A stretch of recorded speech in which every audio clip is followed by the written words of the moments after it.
Welcome to This Explainer. You know, we all face barriers in life, right? It's just a universal law of nature. But the way we perceive and actually dismantle those barriers, well, that changes absolutely everything.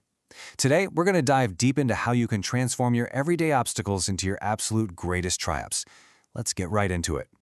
Okay, let's kick things off by looking at a classic scenario but from a slightly different angle. Picture a wide, flowing river. For a rabbit, crossing that water is a totally terrifying, paralyzing problem. But for the tortoise, it's completely effortless. The water isn't a barrier at all. For the tortoise, it's practically a highway. But wait, flip the script, and things get really interesting. Put these two on a dry dirt track and tell them to run as fast as they can. Suddenly, that foot race is a monumental, almost impossible challenge for the tortoise, but it's completely natural and effortless for our rabbit. So what does this all mean? It brings us to a fascinating question. Are your problems absolute, or are they really just a matter of perspective? The truth is, problems are completely relative to you and your situation. What you might consider a massive roadblock is entirely dependent on your own mindset, your biology, and your current environment. Moving right along to Section 1, the anatomy of a problem.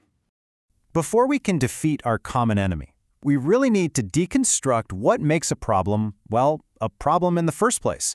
Fundamentally, it's just a gap. It's a physical, mental, or social roadblock standing directly between your current reality and the expectations you're trying to reach. Whenever your desires and your reality don't align perfectly, boom, a problem is formed right in that empty space. The cool thing is, we can actually map that gap out. Think about getting a bad grade in the school subject. We can break that down into root causes, like fear of exams, lack of prep, or even just laziness. And then you have the real-world impact, right? Failing the exam, and ultimately lacking knowledge. To solve literally anything, you have to map out the anatomy of the issue exactly like this. All right, let's look at Section 2. Steps to solve any problem. Now that we know how to analyze our obstacles, let's stop just observing the problem and start actively attacking it. Using our bad grades example, let's break down the tangible, logical steps to fix it. First up, you attend daily and you come prepared. Second, actively participate, ask questions and get things clarified. Third, you revise and study. And finally, you face that exam without an ounce of fear. When you break a massive, scary challenge into daily, manageable habits like this, you inevitably build a solution. It's almost scientific. Which brings us to Section 3, turning challenges into triumphs. Let's introduce some of the mentors for our journey, figures who stared down impossible obstacles and used them as massive catalysts for success. Rewind all the way back to the dawn of humanity. Basic survival was a daily, life-threatening nightmare. Early humans didn't have sharp claws or super speed. But that exact limitation, that intense life-or-death problem, is exactly what forced them to creatively manufacture the very first stone tools. Same goes for the dark and the freezing cold. That terrifying challenge directly resulted in one of the most life-changing discoveries in human history: fire. The obstacle literally sparked the innovation. Fast forward through history, and it's that exact same innate human drive to overcome limitations that eventually propelled us to engineer high-speed bullet trains that traverse countries in hours. It's the same drive that built the rockets that let us walk on the moon. Every major leap forward in technology, it was just a bold answer to a really stubborn challenge. Let's bring it a little closer to home. Think about Soichiro Honda. After the devastating destruction of post-World War II Japan, transportation was a massive, nationwide crisis. Honda faced thousands of setbacks, but he looked at that ruined infrastructure, got creative, and responded by slapping a small motor onto a bicycle. That was the Honda A-Type. He didn't just revolutionize transportation for Japan, he changed the whole world. Now let's talk about personal, physical challenges. Take Nick Vujicic, born completely without limbs, a reality most people would consider an absolute disabling tragedy. Yet, even as a kid on a skateboard, he flat out refused to let his anatomical reality dictate his joy, his mobility, or his sense of adventure. Keeping up that unbelievable energy, Nick even conquered the soccer field. I mean, what a vivid reminder that sheer determination and a stubborn refusal to back down can completely overwrite what we assume are hard physical limits. He is literally being a challenge to the challenge itself. And if that wasn't enough, he even learned to surf. This showcases so perfectly that facing challenges with a strong, creative spirit doesn't just help you scrape by and survive. It leads to a genuinely unstoppable, deeply triumphant life. I have to share another deeply inspiring story with you. This is the story of Pushpakumarar Ranutge from a beautiful village called Kambaru.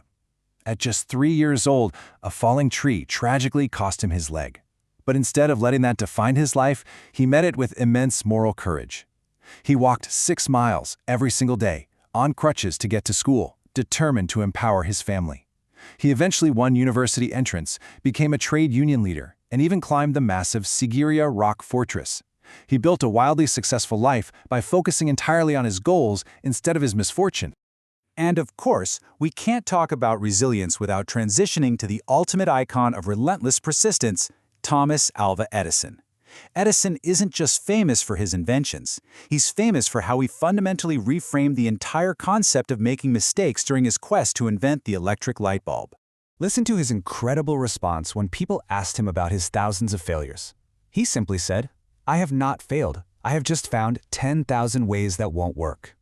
The most successful people in history view failures not as stop signs, but as essential data points. They are vital blessings on the road to victory. That perfectly tees up Section 4, the power of I can. We've looked at the anatomy of problems and the amazing mentors who conquered them. Now, let's equip you with the ultimate weapon for your own journey, your internal mindset. Seriously, your vocabulary dictates your reality. Words like no and cannot aren't just harmless filler words. They actively embed negative thoughts deep into your subconscious. If you use them constantly, you become a slave to them, and it literally chips away at your personal and social confidence. Get this shocking statistic. Every single year, more than 50% of school children fail subjects like math and English. But why? Is it because they lack intelligence? No way. It's largely because they are entirely paralyzed by their own negative self-talk before they even sit down to take the test. Just think about the difference it makes. On one side, you have these paralyzing thoughts like, I can't do math, or I can't remember. On the other side, you have the liberating power of, I can do well and I can speak fluently. Actively choosing those positive, confident statements is the exact scientifically proven remedy you need to eradicate the fear of exams or, honestly, the fear of any challenge you might face. So, as we wrap up this explainer, I want to leave you with one big, direct question to ponder. When the next challenge pops up, are you going to let it make you flee in fear? Or will you apply this yes I can mindset and use that very obstacle as the catalyst for your own greatness? That gap between your reality and your expectation is just waiting for you to bridge it. Go out there and solve it.